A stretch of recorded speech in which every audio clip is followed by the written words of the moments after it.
Stella splendens in monte, ut solis radium, miraculis serato, exaudi populum.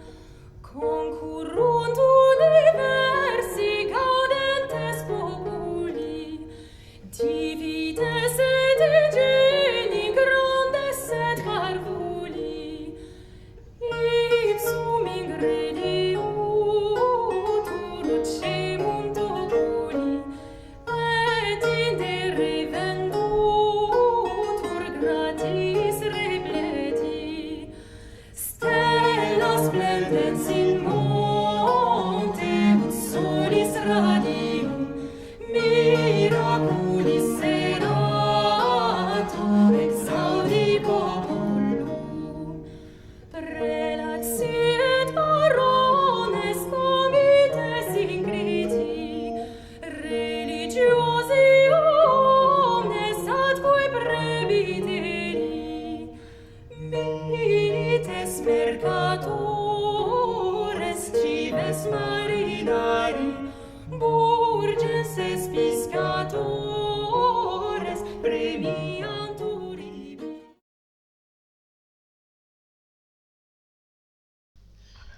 Au cœur de l'œuvre latine de Maître Eckhart, la notion d'imago Dei occupe une place centrale. Si elle est le sujet du sermon 49, elle rejoint les réflexions du Maître dans ses commentaires bibliques, notamment celui de la Genèse et celui de l'Évangile de Jean. Nous allons voir ici en quoi la compréhension de l'imago Dei chez Eckhart puise à deux sources principales. Celle d'Augustin, avec sa dialectique autour du terme format, et celle de Thomas d'Aquin, avec la question 93 de la prima pars de la somme théologique. Nous montrerons que l'imago Dei, indissociable de la ressemblance individuelle, vient de son modèle et en dépend formellement. Aussi a-t-elle pour finalité d'être équivalente à son modèle. Eh bien, c'est ce rapport d'équivalence qu'Eckhart interroge et sur lequel il développe un discours philosophique fondé sur une théologie de la grâce. La manière dont Maître Eckhart conçoit ce lien entre l'imago Dei et la grâce va me permettre d'approcher ici la spécificité de sa métaphysique par les implications christologiques et anthropologiques de son logos et par la manière dont il va articuler les catégories de la scolastique. Nous verrons donc en quoi l'œuvre latine porte un écart de langage qui s'approfondit dans l'œuvre allemande avec le jeu verbal assez connu autour du terme Bild dans le sermon allemand 40, et nous montrerons comment Eckhart précisément articule cette notion d'image à celle de grâce dans la logique de la filiation divine. Dans un premier temps, je vous montrerai en quoi la grâce de l'image de Dieu dans l'âme, à partir de son modèle incréé, c'est-à-dire à partir de l'image véritable qu'est le Fils, nous permettra de comprendre ensuite comment chaque homme est ce qu'il est par la grâce de Dieu, c'est-à-dire par l'image de Dieu dans l'âme. Et par conséquent, je montrerai en quel sens l'imago Dei, en tant que grâce propre à la nature humaine, le rend capable de Dieu. Mais comment Eckhart entend-il exactement cette capacité de Dieu? Jusqu'où inscrit-elle une ressemblance entre l'homme et Dieu? Dans un premier temps, je voudrais dire que pour Maître Eckhart, l'image n'a plus du tout le même statut que celui que l'on trouve chez Platon. En effet, chez Platon, l'image dans la République, au livre 10, mais aussi au livre 6 et au livre 7, a un statut d'apparence ou de reflet. C'est l'eidolon. Et tel que Platon l'envisage, ce reflet est trompeur. Il nous éloigne de la vérité du modèle. Au contraire, pour le maître, l'image n'est plus eidolon, elle est imago parce qu'elle porte en elle la réalité de son modèle, l'exemplar. L'homme créé à l'image de Dieu, ad imaginem, est donc cet homme capable de Dieu, capax Dei, et comme tel, il devient capable de devenir par grâce ce que Dieu est par nature. L'image n'est donc plus une apparence, mais le signe spécifique de la présence divine dans l'homme. Et en cette présence, a lieu précisément le jaillissement de la grâce, c'est-à-dire une pure gratuité en ce qu'elle ne dépend ni de nos mérites, ni de nos œuvres. Donc si la grâce n'est ni de l'homme, ni à l'homme, elle est pour l'homme, pour sa sanctification. Or, quelle est la modalité de cette sanctification chez Eckhart? Quand Dieu crée l'homme à son image, je cite Genèse 1,26, il ne l'éloigne pas de lui comme dans la hiérarchie ontologique de Platon. Il lui donne quelque chose de l'ordre d'une parenté. Or, que nous dit ce lien de parenté? Qu'est-ce qu'il est au juste? Faut-il l'entendre comme une identité de nature entre l'image et son modèle, au sens où l'imago serait consubstantiel à l'exemplar? Ou bien est-ce qu'il faut penser une différence entre l'image et le modèle, si bien que l'une, sans être parfaitement l'autre, lui ressemblerait? Si le modèle est la condition de l'image, en tant qu'il est lui-même image sans image, Eckhart va l'entendre à la suite de Colossiens 1,15, c'est-à-dire en tant qu'il est image véritable, originelle. Image, principe au double sens du terme grec arché, ce qui commande et commence. Et ce modèle, pour Eckhart, c'est le Christ, image du Dieu invisible, dit l'apôtre Paul, premier-né de toute créature. Ce verset nous fait comprendre l'unité hypostatique du Christ, vrai homme et vrai Dieu. Et en tant que vrai Dieu, il est fils, consubstantiel au Père incréé, donc image du Dieu invisible. Et en tant que vrai homme, il est premier-né de toute créature. C'est-à-dire qu'il est proposé à toute créature à l'instar d'un exemplaire auquel se rendre semblable, auquel se conformer. Comme un peintre propose à son élève une image à laquelle il doit appliquer la ressemblance. Dans son commentaire de la Genèse, Eckhart prenait l'exemple de la bûche de bois dans laquelle est déjà la forme que le sculpteur va mettre au jour par un travail de retranchement de ce qui n'est ni la forme ni la ressemblance. Donc Maître Eckhart va renverser complètement, vous voyez, la problématique platonicienne de la mimésis en posant l'accomplissement de l'image dans son modèle et en établissant ainsi une relation d'ordre ontologique. L'image, en tant qu'image, ne reçoit donc rien du sujet où elle se trouve, mais elle reçoit tout son être de l'objet dont elle est l'image, c'est-à-dire du modèle, de l'exemplaire divin, selon ce qui lui appartient comme modèle. Donc si l'image, en effet, recevait quoi que ce soit d'un autre, ou ne recevait pas quelque chose de son modèle, donc n'en dépendait pas, elle n'en serait plus l'image, mais elle serait l'image d'un autre.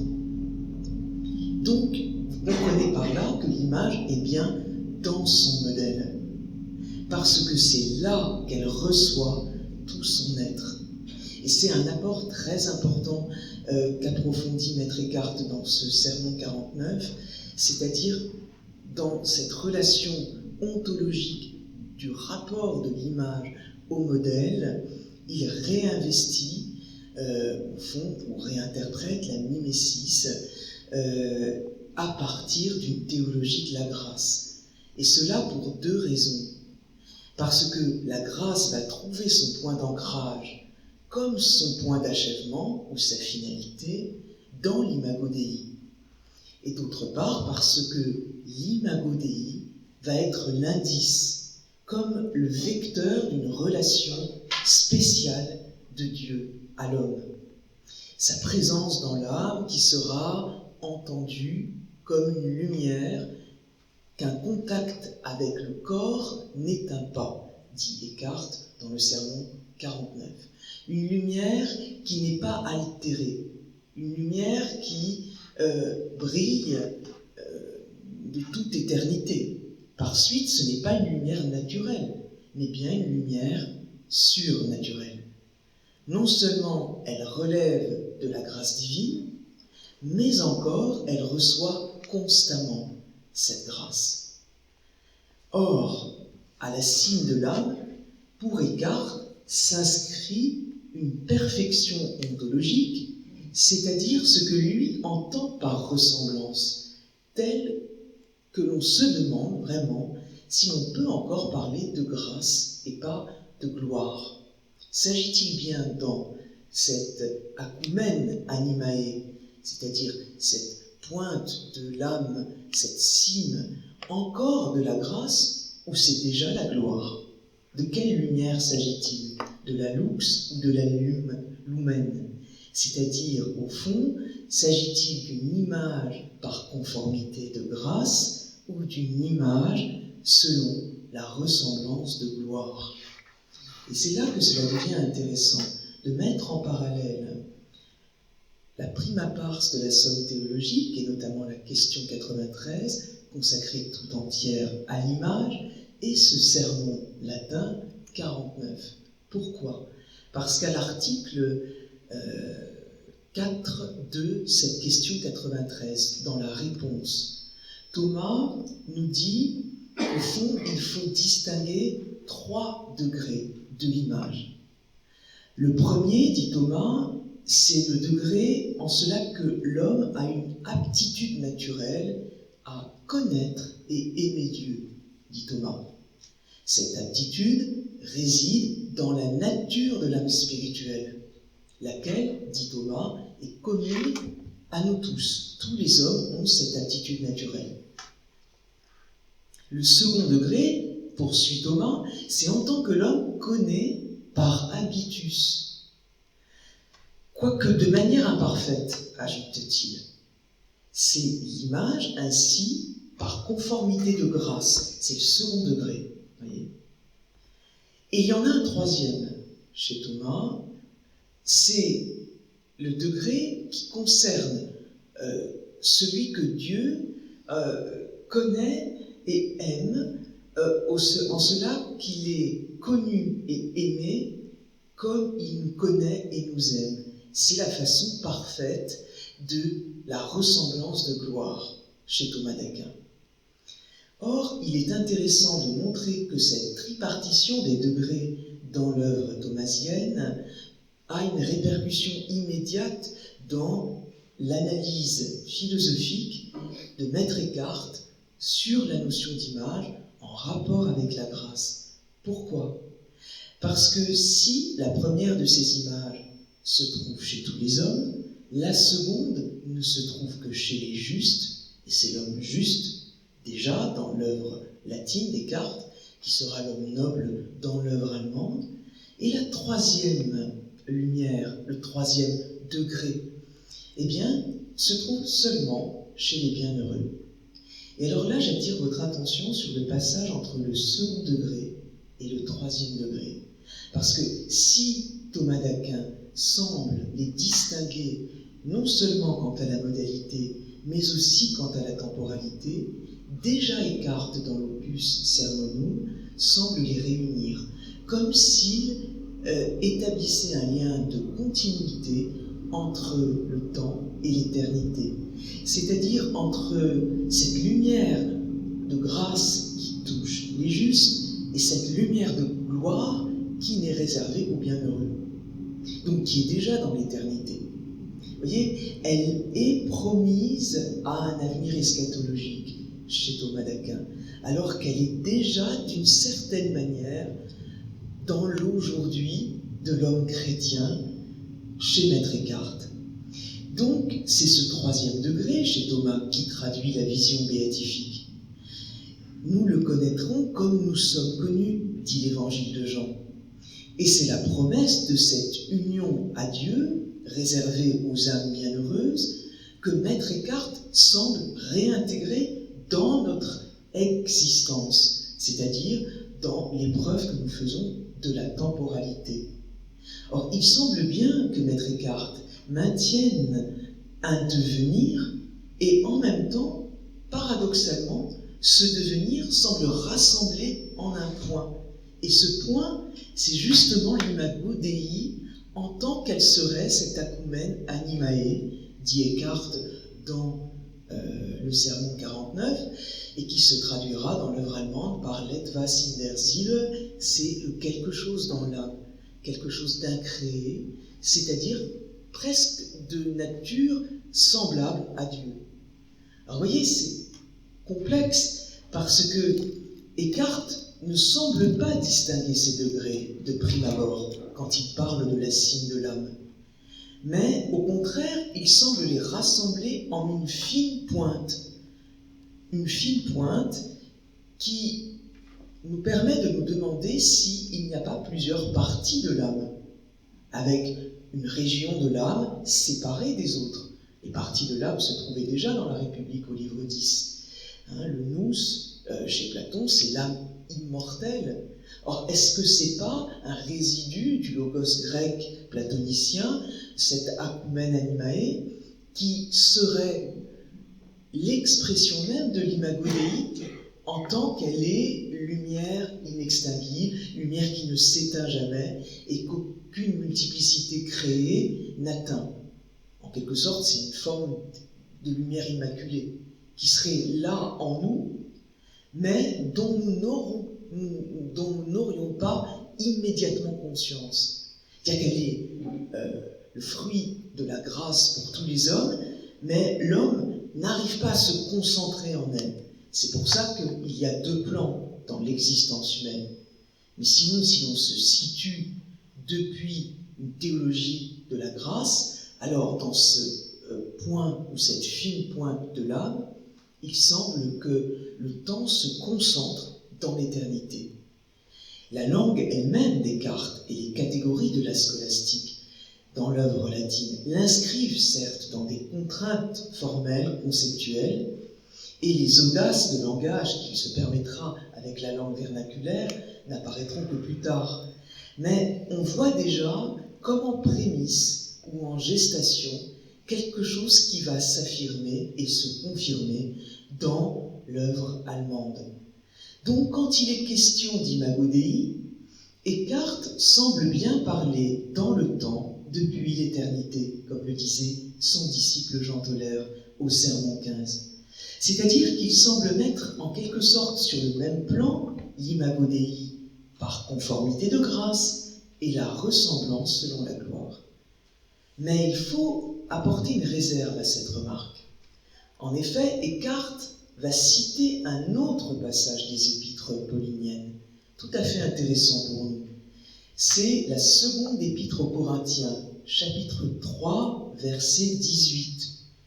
À visage dévoilé, considérant la gloire du Seigneur, nous sommes transformés en cette même image, de clarté en clarté, comme par l'Esprit du Seigneur. Cette transformation, vous le remarquez, s'opère donc de deux manières. Par un retrait de la forme préalable, et là c'est la grâce qui opère, et par l'image elle-même, qui outrepasse et est plus haute que ce qui est formé. Donc c'est une lumière de gloire. Comme si grâce et gloire étaient dans un rapport de simultanéité ou de concomitance, si bien qu'on ne pourrait pas, à ce niveau-là, établir une discontinuité, mais davantage un lien de continuité entre lumière de gloire, lumière de grâce. Et remarquez que par l'emploi du superlatif dans le passage, bien, on comprend que l'image elle-même est déjà une ressemblance. Comment alors faut-il entendre de clarté en clarté? Comment Eckhart interprète-t-il ce passage de la seconde épître aux Corinthiens? Eh bien, il l'interprète dans la filiation de Thomas d'Aquin, c'est-à-dire en tant que l'image n'est ni statique ni fixe, elle est dynamique, elle est une progression.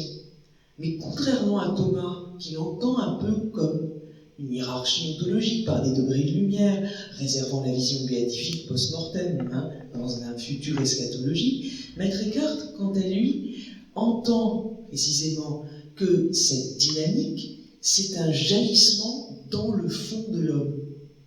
Donc, il est vrai qu'il y va d'une dynamique, mais comme le dit le livre des 24 philosophes, en tant que la monade réfléchit la monade et rejaillit sur elle-même sa propre ardeur, vous voyez ce passage du livre des 24 philosophes qui fait entendre la dynamique de l'image selon Maître Eckhart.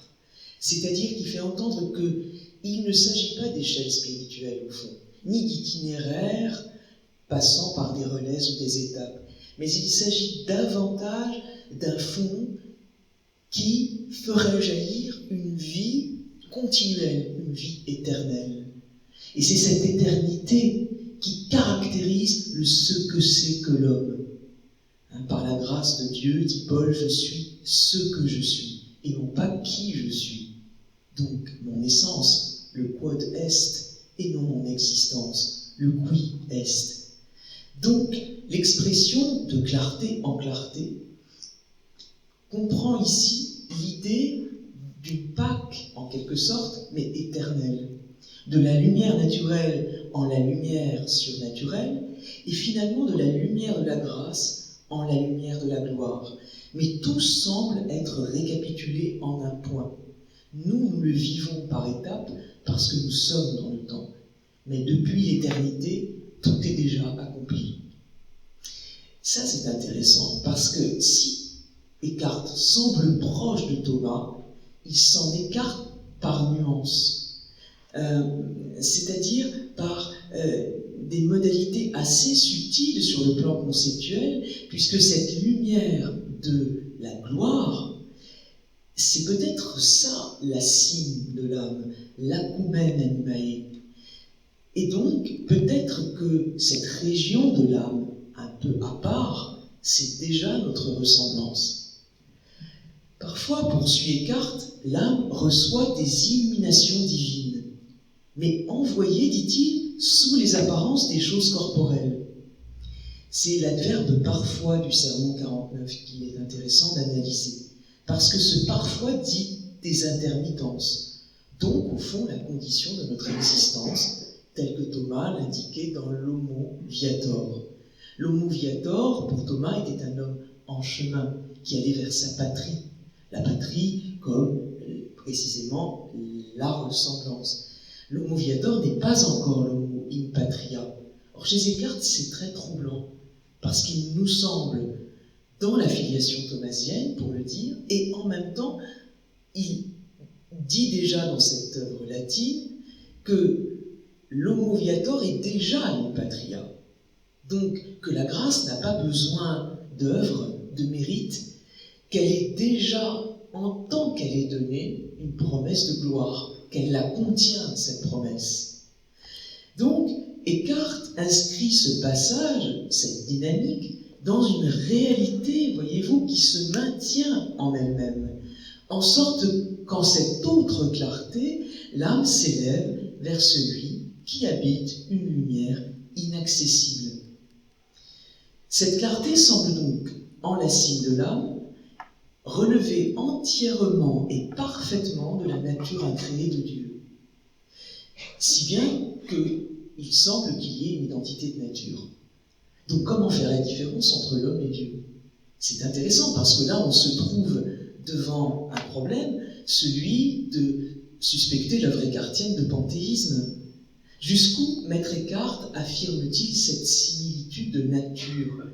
Ce qui est par grâce, est-il déjà par gloire, comme si, en réalité, les plans étaient simultanés? Faut-il les distinguer? Et alors à ce moment-là, comment? Eh bien, c'est là que je vous exhorte à regarder ce passage à la fin du passage que j'ai cité de Paul, que cite Maître Eckhart, de 2 Corinthiens 3:18, comme par l'Esprit du Seigneur. Nous sommes transformés de clarté en clarté, comme par l'Esprit du Seigneur. Et c'est ce « comme » qui est intéressant. Parce que précisément, le point de diffraction, comme dans la physique optique, se situe dans le vocabulaire écartien avec l'introduction de ce terme « comme ». Donc il y va vraiment d'un rapport avec l'analogie proportionnelle chez Thomas d'Aquin. C'est-à-dire que ce « comme », si il introduit une distance, un écart, cet écart s'entend comme ce lien de discontinuité, et non pas comme une similitude exacte par nature, donc comme une continuité qui serait immédiate. Alors comment envisager ce double rapport? Eh bien peut-être, et c'est ce que je vais montrer dans la deuxième partie, en tant que l'âme, imago Dei, serait comme un point tendu entre le temps et l'éternité, participant de l'un et de l'autre. Et c'est cette participation du temps et de l'éternité qui est difficile à comprendre chez Maître Eckhart et qui nous heurte à des paradoxes. En quoi, finalement, ce double rapport va nous permettre d'envisager les implications anthropologiques qui supposent un rapport de grâce entre la grâce et l'image. Dans la deuxième partie, je vais montrer en quoi chercher à comprendre ce lien entre la grâce et l'image chez Eckhart, s'il ne va pas sans difficulté déjà dans l'œuvre latine, le maître prend ses distances par rapport aux catégories scolastiques, parce qu'il part de l'éternité, justement, c'est-à-dire de ce qu'il entend dans l'œuvre latine comme la bullitio. La bullitio, c'est cette trinité ad intra, en son fond, dans son abîme, donc dans la pureté de l'essence divine, où le Père ne cesse d'engendrer éternellement son Fils. En fait, la trinité ad intra, c'est le sein, S-E-I-N, du Père, c'est-à-dire une matrice qui serait incréée, si vous voulez, et qui serait éternelle. Et dans cette éternité de Dieu, c'est le point d'ancrage du discours écartien, où, à cette profondeur de l'intime de Dieu, l'imago Dei est directement relié dans ce qu'elle est de plus pur, c'est-à-dire dans la fine pointe qu'elle représente. Donc il n'y a plus de médiation, mais une immédiation. C'est-à-dire que l'image est une émanation, pour Eckhart, qui vient du plus profond de la Trinité. L'image de Dieu dans l'homme. Et alors ça c'est génial, si vous réfléchissez un peu, parce que cette éternité, c'est le subtil qui contient le grossier. Donc c'est l'esprit qui contient la matière, et c'est pas l'inverse, comme on pourrait l'entendre ou le penser de prime abord. C'est très intéressant, parce que Eckhart le développe, l'interprète en disant, c'est comme si tu imaginais une chose se dilatant à partir d'elle-même. Donc la dynamique de l'image, c'est une dilatation, à l'image de la bullitio intra-trinitaire, c'est-à-dire de l'engendrement éternel du Fils dans le sein du Père. C'est une dilatation continuelle, une création continuée, si vous voulez. Et c'est intéressant de signifier que dans ce bouillonnement, c'est un jaillissement de la vie éternelle qui fera de Maître Eckhart un lecteur génial de l'évangile de Jean. Pourquoi ? Parce que Dieu est vie éternelle, et la vie éternelle, c'est de le connaître, lui, le seul vrai Dieu. Et au fond, l'ébullition qui correspondrait à la création serait entièrement reliée à la bullition qui est la condition de possibilité de cette création. Donc il ne s'agit pas de penser deux dieux, un Dieu créateur et un Dieu qui serait replié dans une lumière inaccessible, mais il s'agit de penser un seul même Dieu, mais dans la dynamique du jaillissement trinitaire. C'est pour ça qu'on parle de Trinité, parce qu'il va bien dans cette Trinité de la notion même de bullition et d'ébullition. Trinité en soi, Trinité ad extra, hors de soi, Trinité en tant qu'elle crée, Trinité en tant qu'incréée. Et en ce fond où les personnes, les hypostases trinitaires, Père, Fils, Esprit, sont consubstantielles, co-incréées et co-égales, selon le quicumque du pseudo-Athanase, on voit bien que là, il est question, pour Eckhart, en se situant depuis la génération qui ne se fait pas dans le temps, mais dans l'éternité, de partir du Verbe qui est toujours dans le principe chez Maître Eckhart, donc qui est toujours engendré. Et vous voyez en quoi le parfois qu'on avait relevé fait écho au Semper generatur. Le Verbe, il est toujours engendré. Ici, l'adverbe de temps, Semper, renvoie à la réalité qui demeure toujours, éternellement, dit Eckhart, la vie jaillit en Dieu. Et c'est par la grâce que nous participons de cette vie. Donc c'est parce que l'homme reçoit toute sa nature de Dieu comme un don que la grâce va opérer en lui. Donc lorsque l'âme se tourne vers les choses temporelles, au lieu de se tourner entièrement vers Dieu, alors elle laisse autre chose s'engendrer en elle. Et elle s'éloigne du centre de son être, qui est l'image de Dieu. Donc elle empêche la grâce d'opérer en elle. C'est pas parce que la grâce n'opère pas en elle, c'est parce que nous, de notre condition de pécheur, nous obstruons le passage de la grâce. Donc la grâce habite pleinement cette image de Dieu, de toute éternité, dans l'âme. C'est un don qui ne peut être que total. Il en est ainsi parce que ce don correspond, vous l'avez compris, au don total de l'engendrement. Le Père, de toute éternité, engendre éternellement son Fils en son sein, et il ne prononce qu'une seule parole. Son Fils est unique, il est donc l'exemplaire. Mais nous sommes appelés par grâce à devenir des fils dans le Fils, c'est-à-dire à entendre ce lien du métaxo dont parlait déjà Platon, de la participation, par la grâce. Et c'est là que la lecture écartienne dans l'Opus Sermonum est très intéressante. Comment, à la lumière de la raison naturelle des philosophes, il fait dialoguer ratio et fides, et précisément la raison, la lumière naturelle, n'est jamais sans la lumière surnaturelle chez Maître Eckhart, c'est-à-dire sans la foi en elle. La réponse de l'homme n'est pas une réponse qui serait relative à un objet particulier ou à une réponse pensée au sens de raisonner. C'est une réponse qui fait écho à un concept de l'œuvre allemande, le Gottlieben, qui est au fond un consentement. Donc si Marie est comblée de grâce, si elle est pleine de grâce, c'est précisément qu'elle n'est que consentement. Et à ce consentement, voyez-vous, tient tout l'enjeu anthropologique, qui suppose l'enjeu éthique de la liberté. La liberté de l'homme tient en cette orientation vers la lumière divine de Dieu. Donc, au fond, être libre, c'est répondre totalement à cet appel de la grâce et ne pas laisser ce passage de la lumière divine être obstrué par des recherches dispersées dans des choses créées et multiples. Donc l'imago Dei, par voie de conséquence, est connecté totalement au fond trinitaire. Et en tant que cette connexion suppose une participation au jaillissement de la vie divine, eh bien l'homme est appelé librement à se concentrer tout entière dans cette partie haute de l'âme.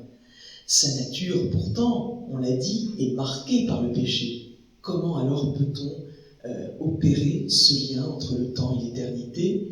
Eckhart parle ainsi des sacrements, et notamment du sacrement de l'Eucharistie. Ce sacrement est central chez Maître Eckhart, puisqu'il nous permet d'actualiser dans le temps l'éternité.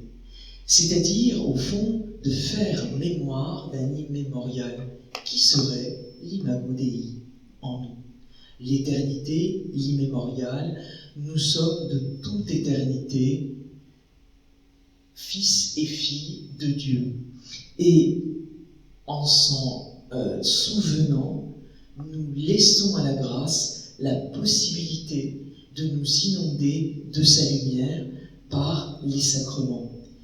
Donc, vous voyez que, bien qu'elle vienne de l'initiative gratuite de Dieu, la grâce demande d'être accueillie, et parfois même, dit Eckhart, demandée. L'homme est ainsi appelé à la prière, non pour demander quelque chose, Eckhart insiste beaucoup là-dessus, ne prie pas Dieu pour ceci, pour cela, parce que sinon tu en fais une vache à lait, tu aimes Dieu pour le fromage et le lait, mais demande au sens où tu demanderais sans rien demander.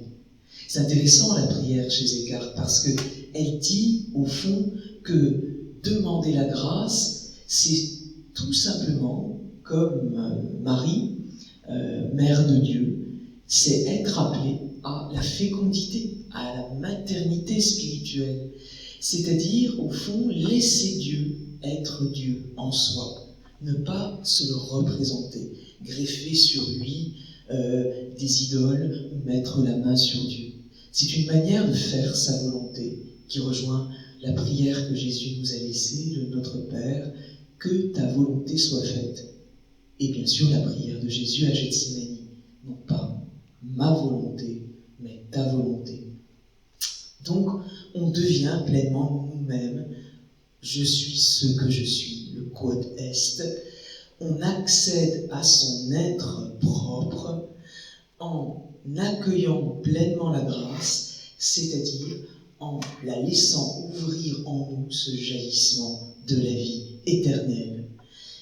Merci de votre attention.